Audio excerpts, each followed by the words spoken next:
When a chief procurement officer or head of procurement are reviewing the talent in their team, they look at two categories.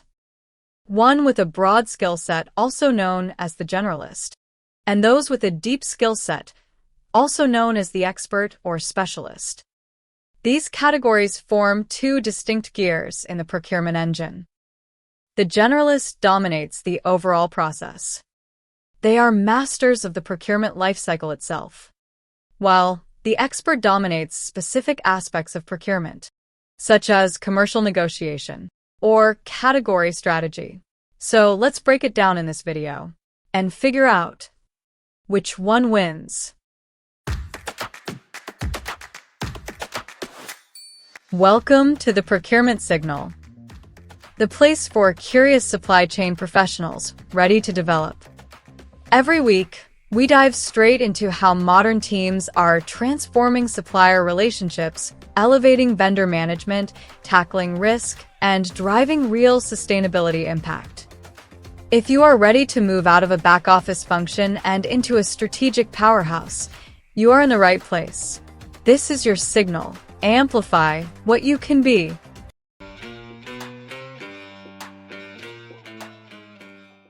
So when it comes to long-term job security, the playbook has completely flipped.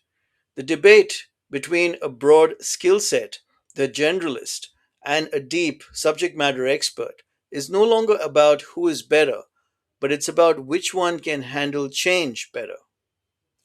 If you look at the modern career landscape, a broad skill set generally offers better long-term job security and career resilience. But both paths have distinct survival mechanisms and distinct vulnerabilities.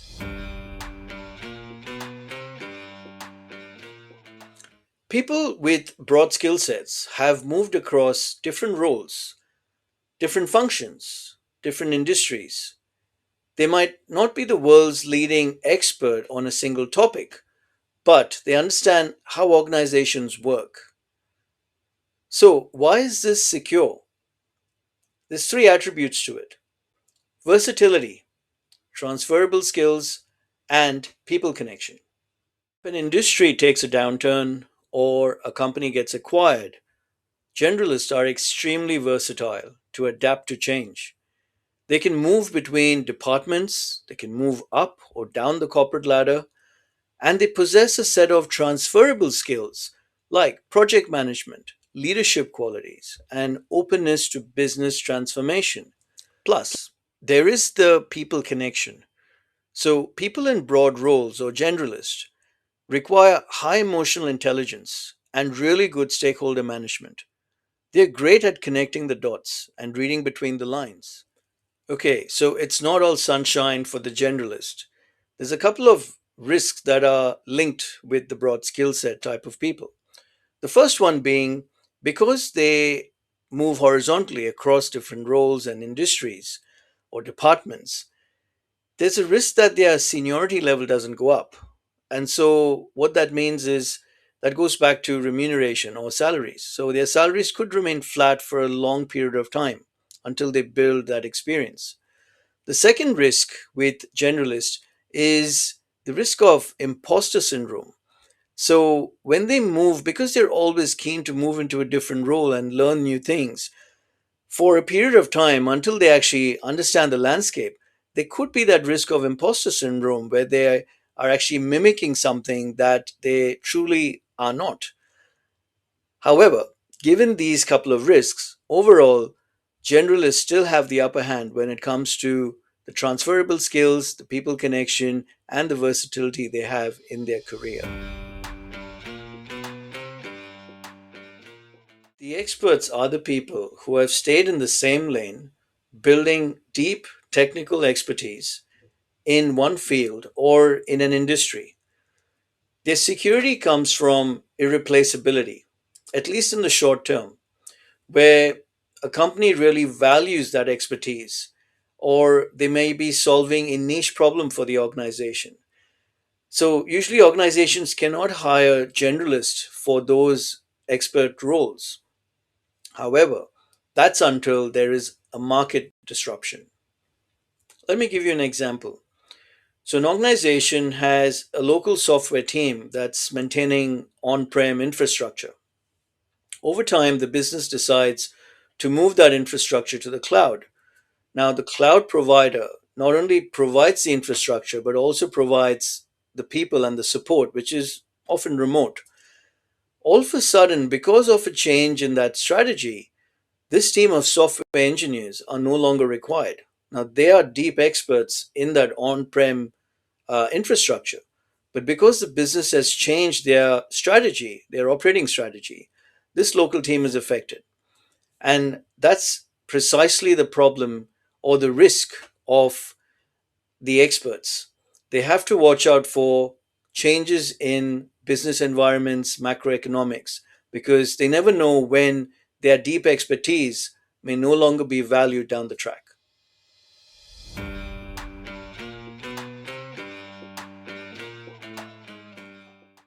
So, who wins? The generalist or the expert? Just like everything else in life, it depends. And it depends on a whole lot of factors. It depends on exposure or experience, the type of industry you work in, the type of organization you work for, your location. So, are you in a city or are you remote? It just depends on a whole lot of things. So, there is no easy answer. However, at the start of this video, I did say that you're always better off when you can adapt to change.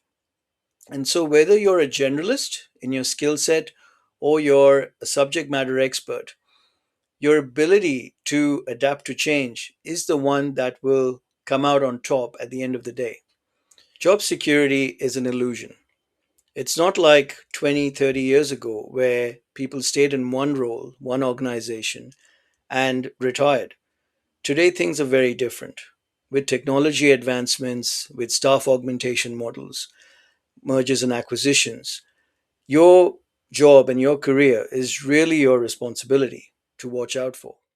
So, in closing, let me leave you with these three tips to help you in your journey, regardless whether you're a generalist or you're an expert. Tip number one: do not internalize corporate loyalty. Being employed is a mutually beneficial thing for both you and your organization. It is an employment contract. As long as the organization needs that role and that service, you have a job. The same should apply for you. As an employee, you're happy to work in your role, you're happy with the organization, the working conditions, the remuneration, then that's great. But if things are not looking so sharp, then you should look around, and that is completely up to you. Tip number two: own your development and own your career. It is completely your responsibility to upskill, to see where things are going in the job market, to see how salaries are moving across different industries, to see what's being outsourced versus other jobs that are heavily dependent on local talent. All of this analysis and research is your responsibility. And tip number three: maintain a good financial runway for yourself, suited to your personal circumstances. And what I mean by that is when things go bad, if you've got savings in the bank that can look after you for the next 6 months, the pressure to rush and get another job is reduced. It's significantly reduced. And losing a job is stressful enough. And worrying about how do you pay the bills, how do you get money coming in, is another level of stress. So if you've got that safety net, you don't have to rush to get another job. And you can take your time to assess what you want to do next. I hope this was useful, and I will see you in the next one. Thanks for tuning in to The Signal. Visit www.procurementsignal.com for more information. Check out our other videos on our YouTube channel.